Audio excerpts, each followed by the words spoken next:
Hi guys, so nagbablog nga pala kami dyan. Wow, peace!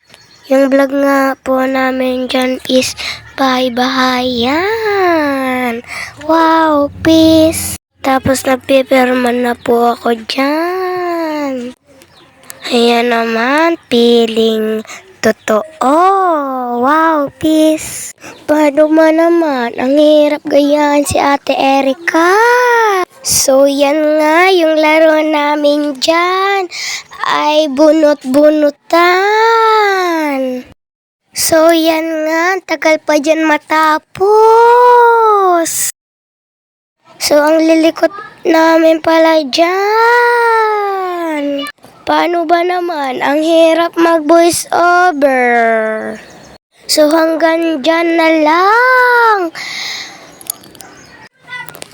Uy, feeling, tapos na. So, yan nga, pinunasan ko muna dyan yung camera ko kasi dumidilim.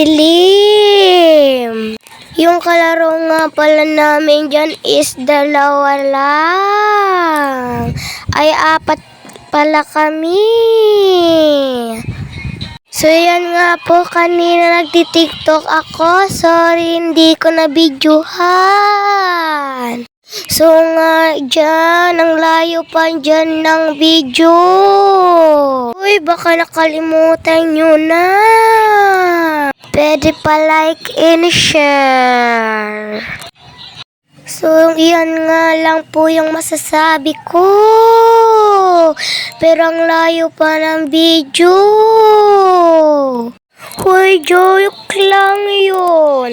Hindi pa tapos. Ano ba naman? Ang ganda ng boses ni Ate Erica. Kaya gaya-gaya na lang muna. Kasi wala pang naiisip. So, yan nga. Malapit-lapit na yung video. Kaya intay-intay muna. So, yan nga po. Ang init nga pala dyan.